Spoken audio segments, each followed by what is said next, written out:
여러분 안녕하세요. 11월 1일 여의도 펀드매니저TV 금일 시장 전망 및 투자 전략 시작하도록 하겠습니다. 여러분 잘 주무셨습니까? 네, 좋은 아침입니다. 네, 아침과 낮의 기온 차이가 굉장히 심해서 감기 걸리기 딱 좋은 그러한 환경인 것 같습니다. 이럴 때일수록 건강관리 잘 하시고, 그리고 우리 주위에 좀 더 신중하고 좀 뭐랄까 좀 차분한 그러한 하루의 삶을 살아가는 게 좋은 것 같습니다. 요즘 참 세상에 어려운 일들이 참 많이 발생을 해서 마음이 무거운 요즘입니다. 네, 미국 시장이 조정에 들어갔네요. 그래서 저는 조정 이유나 이런 것들보다는 우리나라의 삼성전자가 귀환을 하고 있다. 킹의 기환. 네, 네. Back to the King. 네, 킹의 기환. 이 킹의 기환이 더 우리 눈에 크게 이렇게 들어오는 것은 우리나라가 이제 바닥을 어느 정도 탈출할 수 있는 그런 분위기를 잡고 있다. 이렇게 이야기를 하고 있는데요. 삼성전자가 6만 원을 트라이 하기 시작했다는 거죠. 어제도 강하게 오르면서 왕의 귀환이 제 눈에는 가장 중요한 투자 포인트다. 이렇게 보여주는데 뒤에 좀 잠깐 요약해서 다뤄보도록 하겠습니다. 오늘은 일단 미국 시장은 이익 실현 차임 단기 이익 실현 물량들이 나오면서 이익 실현을 했다. FOMC를 앞두고 발표를 앞두고 정중동한 그런 하루였다. 이렇게 볼 수 있고요. 우리나라는 뭐 미국 시장이 당연히 하락을 했으니까 장 초반 약세의 움직임을 보이다가 장 후반으로 갈수록 반등하는 그런 모습이 연출이 될 것이다. 이렇게 예상이 된 하루입니다. 자, 오늘 시장 한번 간단하게 뜯어보도록 하겠습니다. 구독, 좋아요 많이 눌러주십시오. 네, 금일시장 키포인트 한번 봅시다. 단기 이익 실현이다. 네, 미국 시장이 저렇게 오늘 조정을 받는 것은 그동안 엄청 많이 올랐죠. 특히 이제 시장에서 많은 뉴스가 다우가 14%나 한 달 동안 올랐다. 1976년인가 이후에 가장 한 달 동안에 많이 오른 기간이 지난 10월이었다. 네, 다우가 눈부시게 30개 종목이 크게 올라서 14%나 상승하는 그런 모습을 보였습니다. 애플이 뭐 하루에 7.5%씩 상승하면서 끝난 모습이 있었기 때문이죠. 따라서 이러한 단기 상승에 대한 이익 실현 차원으로 오늘 하락을 지켜보는 게 분석하는 게 맞는 게 아닌가 이런 생각을 해봅니다. 두 번째는 FOMC를 앞두고 정중동이다. 시장은 일단은 파월의 입으로 가 있다. 이게 끝나면 이제 중간선거로 가겠죠. 연준 피봇은 생각보다 쉽지 않을 것이다. 네, 연준 피봇에 대한 생각은 좀 접어라. 다만 뉘앙스의 변화, 이제는 꺾일 때가 된 게 아니냐. 이러한 기대감들이 반영이 되는데 그렇게 강성적으로 추가로 더 강하게 이야기하지만 않는다면 시장은 피봇을 할 수도 있다. 피봇이 다가왔다라고 이해를 하면서 다시 한번 상승 탄력을 받을 확률은 높아 보입니다. 그러나 이 모든 걸 떠나서 우리나라 시장에는 삼성전자발 바닥 탈출 가능성, 왕이 기한하고 있는 게 아닌가. 왕이 다시 왕관을 쓰고, 그렇죠? 네, 새로운 칼을 차고 시장에 다시 기한하고 있는 게 아닌가. 이 얼마나 반가운 소식입니까? 이게 더 가장 한국 시장에 반가운 소식이지 않을까 그런 생각으로 오늘 시장은 왕의 기한이다. 이렇게 한마디로 정의를 해볼 수 있을 것 같습니다. 금요일 새벽에 끝난 미국 주식시장을 보면 뭐 올랐다 내렸다 그렇죠? 네, 반등은 약했고 결국 하락 마감하며 장이 끝난 그러한 단기 조정의 날이었다. 이렇게 정리를 해볼 수 있습니다. 환경TV가 전한 금일시장 주요 키포인트 한번 보도록 하겠습니다. 다우 10월 한 달 동안 14%나 올랐다. 1976년 이후 최고의 상승률이다. 유로존 10월 CPI 예비치가 10.7을 기록했다. 1년 연속 최고치를 경신하고 있다. 유럽은 잡히지 않고 있는 거죠. 모건 스탠리가 연쭉 긴축 다 끝나간다. 끝이 다가온다. 주가 단기적 상승이 이루어질 것이다. 모건 스탠리는 굉장히 긍정적으로 시장을 보고 있습니다. MBER 미국 아마 무슨 경제 연합체인가 뭐 이런 것 같은데 연준 예측 낙관적 상황 가정하에서만 합리적이다. 연준을 예측하는 것은 낙관적 상황 가정하에서 합리적으로 작동할 것이다. 다소 어려운 이야기를 했는데 연중을 향후에 예측할 수 있는 것은 시장에 우리가 생각한 건 낙관적 상황, 그렇죠. CPI가 뭐 좀 떨어지고 트렌드가 보이고 이럴 때 연준에 대한 예측이 상당히 합리적일 것이다. 뭐 이런 이야기를 한 것 같은데 어려운 이야기인 것 같습니다. 전미 경제인 연합이라고 볼 수 있는 거죠. 네, 블랙락은 연준 피봇 기대는 시기상조다. 또 모건 스탠리와 반대로 또 부정적으로 시장을 전망을 하고 있습니다. 엘리언 세계적인 또 채권 전문가는 미 경제 연착륙 확률 매우 낮다. 둔탁하게 착륙을 할 것이다. 5% 기준금리가 때리면 당연히 경제 침체는 올 것이고 그게 하드 랜딩일지 소프트 랜딩일지 시장에서 이제 갑론을박이 일어나겠죠. 저는 약간 하드 랜딩 쪽으로 보고 있는데 소프트 랜딩으로 시장이 먼저 반응을 했다가 그렇지 않거나 경제 지표에 대한 숫자를 보면 다시 추가 하드 랜딩이 한 번 더 일어날 가능성도 있어 보이니까 주의할 필요는 있어 보입니다. 이게 장기적인 시각이죠. 그러나 단기적으로는 지금 연준 피봇에 대한 기조가 내년 초에는 끝날 것이다. CPI도 잡힐 것이다. 중간선거 이후는 주가가 다시 상승할 것이다. 이 미국이 강하게 버틸 것이다. 전쟁도 곧 끝나간다. 뭐 이런 강한 그러한 긍정적 요인들이 일단 시장에 단기적으로 반영이 돼 있기 때문에 이걸 누려야죠. 단기적으로 누려야 됩니다. 사우디 3분기 GDP 성장률이 8.6. 사우디만 좋네요. 다른 나라는 다 박살이 나있네. 홍콩은 3분기 GDP 성장률 마이너스 4.5. 네, 석유 팔아서 사우디는 8.6 대비되는 모습이 나타나고 있습니다. 오늘 킹 달러는 0.75% 상승을 했는데 110일을 다시 회복을 했습니다. FOMC 회의가 내일 발표가 있는데 금리를 75p 인상을 하고 다음 달도 뭐 50p나 75p인데 거기에 대한 코멘트가 그렇게 완화 시장 친화적이지는 않을 것이다. 이 가능성으로 달러가 강세가 나타나죠. 달러 강세면 당연히 채권 금리가 상승할 확률이 높고 그 다음에 기술주나 이런 성장주들이 여기에 맞게 주식시장에서 박살나는 이 흐름은 오늘 공식적으로 이 흐름의 공식이 오늘도 시장에 작동한 하루였다 이렇게 볼 수 있습니다. WTI는 하락을 했죠. 2.59% 86.89달러. 세계 경제가 안 좋을 것이다. 특히 중국 쪽에 경제 침체에 대한 반응이 일어나면서 WTI는 하락 마감을 했습니다. 네, 오늘은 미국 금리가 상승 마감을 했는데 먼저 3개월짜리 한번 봅시다. 3개월짜리는 EBP 상승을 했네요. 4.1024. 5년짜리 한번 2년짜리 한번 봅시다. 미국 국제 2년짜리 4.4928 거의 4.52가 왔네요. 7.1bp 상승을 했습니다.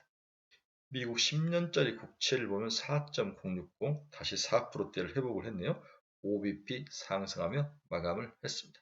3개월과 10년에서 3개월 빼는 게 벌써 약 10bp, 10bp 정도 금리 역전 현상이 지속되고 있다. 경기 침체를 반영한다. 이렇게 다시 한번 체크를 해 보시면 미국 주요 기업들 종가 한번 봅시다. 애플은 1.54% 하락해서 153달러, 금요일 상승분의 일부를 털어냈습니다. 테슬라는 0.43% 227.54달러. 이제 트위터 인수가 마감이 됐죠. 그래서 추가로 자금 수요가 많지는 않을 것이다. 이러한 가정들이 시장에 반영되면서 200달러를 회복해서 올라왔는데 향후는 좀 더 올라올 확률이 높아 보인다. 항상 박스권이라 그랬죠. 200달러에서 250달러 사이에 박스권이다. 박스권을 가지고 이용해서 테슬라를 치고 빠지고 하면은 충분히 1년에 한 서너 번만 해도 먹을 수 있는 확률이 50%는 됩니다. 엔비디아는 2.44% 하락해서 134달러, TSMC는 0.66달러, TSMC가 60달러까지 내려와 있네요. 얼마 전만 해도 90달러였던 건데, 즉 대만의 불행이 삼성전자에서 돈이 반대로 몰려들어온 거죠. 삼성전자에게는 행운이다. 대만의 불행은 삼성전자의 행복이죠. 행운이죠. 대만의 그 불안한 정세와 이런 것들이 우리 삼성전자 주가 상승의 동력이 되고 있습니다. 돈이 대만에서 중국에서 빠져서 삼성전자 하나로 지금 집중돼서 날라오는 그런 형국이다. 이렇게 이해를 하시면 될 것 같습니다. 마이크론 테크놀로지는 0.12% 상승해서 54달러, 메타 플랫폼스는 6.09%나 하락을 했네요. 100달러가 무너진 상황입니다. 성장주들 중에서 가장 안 좋은 게 지금 메타 플랫폼스가 시장에서 두들겨 맞고 있다.